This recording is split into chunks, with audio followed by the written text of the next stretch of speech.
బీజేపీని మళ్ళీ గెలిపిస్తారనేటువంటి వాతావరణం ఉంది కాబట్టి తెలంగాణ సెంటిమెంట్ మళ్ళీ తీసుకువచ్చి they are trying to take advantage of a non issue. ఏదైతే ఈ అంశమే కాదు, రాజకీయ అంశమే కాదు, తెలంగాణ ప్రజలకు సంబంధం లేని అంశం ఉంది, ముందుకు తీసుకువచ్చి మళ్ళీ తెలంగాణ ఒక సెంటిమెంట్, తెలంగాణ భావాన్ని రెచ్చగొట్టే ప్రయత్నం ఈ రెండు పార్టీలు చేస్తూ ఉన్నాయి. నేను ఒకటే మాట దాని మీద ఎక్కువగా చెప్పాను. కానీ పవన్ కళ్యాణ్ గారి యొక్క విషయంలో నేనేమంటున్నాను, ఆయన అడిగి పర్మిషన్ అడిగారు, ఇస్తే అయిపోతుండే కదా, ఏం అభ్యంతరం ఉంటుండే, ఆయన ఎక్కడో మీటింగ్ పెట్టుకుంటుండే. To have meeting is every much right. దాన్ని ఎందుకు ఇవ్వలేదు అనేది డెఫినెట్గా they have right to answer question them. And వాళ్ళు అడిగారు, ఇవ్వలేదు పర్మిషన్. కానీ దాన్ని ఇష్యూ తీసుకువచ్చి అదేదో బీజేపీ మీద రుద్దడానికి నరేంద్ర మోదీ గారు చంద్రబాబు నాయుడు ఇంటికి, పవన్ కళ్యాణ్ గారి ఇంటికి పోతేనే మీ గుండెలో ఇన్ని రేలుబడబడుతున్నాయి, భయపడుతున్నారు, తెలంగాణ సెంటిమెంట్ రెచ్చగొట్టే ప్రయత్నం చేస్తున్నారు. నేను బీఆర్ఎస్ పార్టీని ఒకటే మాట్లాడుతున్నాను, ఏ ఎంఐఎం అయితే తెలంగాణని తిట్టింది, తెలంగాణ ఉద్యమంలో పార్టిసిపేట్ చేయలే, మీరు గెలిచిన తర్వాత ఫస్ట్ మీరు గలా మిలాయించింది ఎంఐఎంతో. మరి తెలంగాణకు వ్యతిరేకంగా మీరు పనిచేసిన శక్తులకు మీరు చేశారా? తెలంగాణకు వ్యతిరేకిస్తున్నటువంటి ఎమ్మెల్యేలని, నాయకుల్ని, వాళ్ళు మేము తిట్టిన వాళ్ళని, కొట్టిన వాళ్ళని, ఉరికించిన వాళ్ళని మీ పార్టీలో చేర్పించుకొని మంత్రి పదవులు వేయలేదా? కానీ తెలంగాణ కోసం మీరు పెద్ద చేసినట్ట అధికారం రాగానే మీ ఇష్టపడి చేస్తారా మీరు? ఇటు కాంగ్రెస్ పార్టీ కూడా అడుగుతున్నాను, మీ పార్టీ ఎంపీనే ప్రిపేర్ చేసే ఆయన మీద ఏం యాక్షన్ తీసుకున్నారు? మొన్న ఎన్టీ రామారావు విగ్రహం పెట్టారు, బాగుంది, మంచిది, సంతోషం.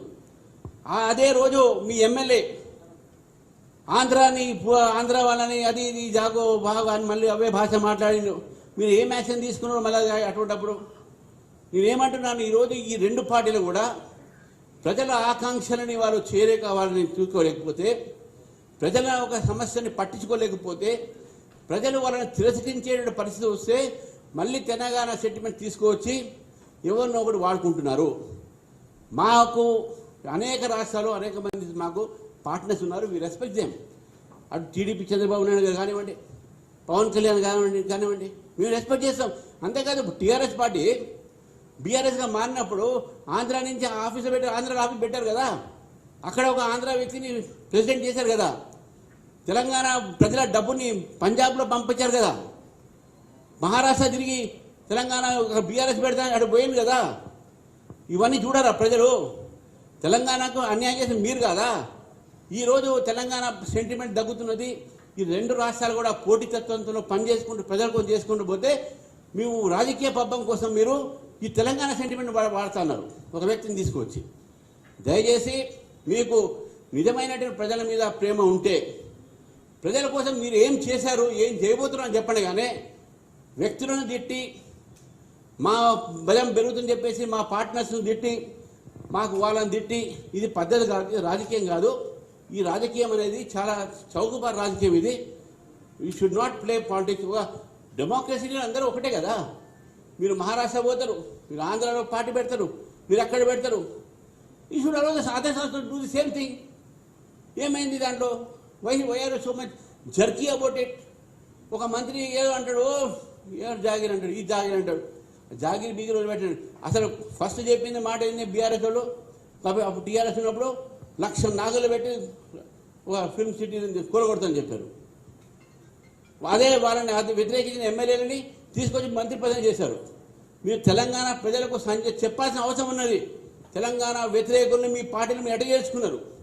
తెలంగాణ వ్యతిరేకమైన సిపిఎంతో మీరు ఎట్ట పొత్తు పెట్టుకున్నారు? తెలంగాణ వ్యతిరేకమైన మజ్లిస్ పార్టీ ఎట్ట పొత్తు పెట్టుకున్నారు? Why did you join hands with them? Telangana వ్యతిరేకస్తులతో మీరు చేయగలిపిన తర్వాత మీరు తెలంగాణకు వ్యతిరేకంగా పనిచేశారు. పవన్ కళ్యాణ్ గారు తెలంగాణకు ఇప్పుడు వ్యతిరేకంగా మాట్లాడలేదు. తెలంగాణ మీటింగ్ పెట్టుకుని మీరు రియాక్ట్ చేస్తారు అనవసరంగా. మేము కాలే రియాక్టివ్, మీరైతున్నారు reactive. You are reactionary. Sir, Surekha's question was they are part of the NDA alliance there. Will that alliance continue in Telangana? The political situation in Andhra, in Telangana, or for that matter any state, the political situations are very different.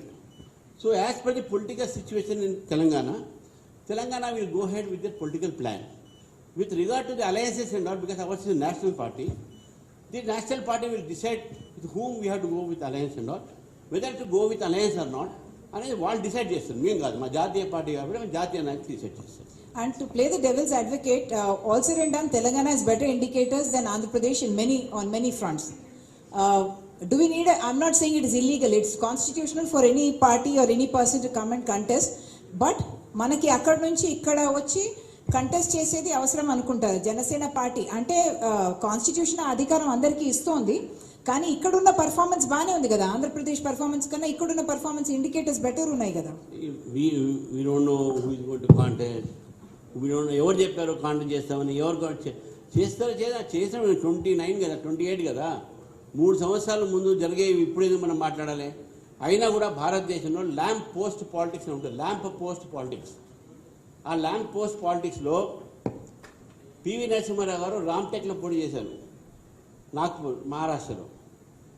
Sharad Yadav గారు మధ్యప్రదేశ్ అయినా ఈరోజు పోయి ఆయన బీహార్లో పోటీ చేశారు, అక్కడ party leader అయ్యారు. George Fernandez is a man from Karnataka. He contested from Bihar and became a Bihar leader. India is one. Every Indian has a right to contest anywhere in the country. దాని మీద ఎవరు కూడా question చేయడానికి వీల్లేదు. ఆయన వచ్చి చేస్తే మీకు భయం ఉన్నది, లేకుంటే ఇంకా పార్టీ వేరే పార్టీకి అడ్వాంటేజ్ వస్తుంది, మీకు అటువంటి అనుమానాలు ఉంటే ఆ తర్వాత చేసినప్పుడు చేస్తాం. కానీ చెయ్యొద్దు, ఎందుకు చేయాలి, చేయరాదా? People will decide, their own party will decide. Why should we comment on it? Ratna. Ramchandra, I have a lengthy question. You talked about development in the nation. All lengthy questions will have a short answers. All right, never mind. You said you talked about development. BJP is for development. First of all, what you also excluded confidence that you will form the next government. Revanth Reddy says he will form the next government under him, and that the real architect of Telangana is Sonia Gandhi and Manmohan Singh. When you're talking about development, the Cockroach Party has been formed because there was disillusionment among the Gen Z. What is your take on that? And when you're talking about SIR, Prashant Bhushan had said that the Supreme Court verdict upholding SIR is a slur on democracy. It's a blot on democracy. And it is equivalent to that ADH in Jabalpur during emergency. Let him respond to those two. One minute, We'll let me forget just the complete. points. He will not. Another question is, you talked about informing the next government in Telangana, but where is the grassroots level leadership that BJP should be making it strong? So these are my questions in Telangana. You're already strong. You have 8 MLAs, 8 MPs, so there's no question of stronger. You need not have any six-pack leaders here. No? It's okay. No, I want one thing. Cockroach party అంటారా మీరు? ఈ cockroach party ఇవన్నీ, these are all urban naxals and people like Arvind Kejriwal. They are developing, they are encouraging this thing. Nothing to worry. People in India they carry Hit 20, అదేంటారు, Hit cockroaches can be killed with Hits. Nothing to worry. Twig 20 or hit 20, whatever it may be. Gen Z is with Indian ethos. Gen Z is with Indian legacies and Indian history, and they will not fall into the trap of those people who are being funded by George Soros and others. Don't worry about it. And as far as the Supreme Court's ruling was there on SIR, see, actually in democracy you have freedom of expression, you can have freedom of speech and all, but as far as Supreme Court is concerned, it is the highest court of the law, highest law judgment is given from their body.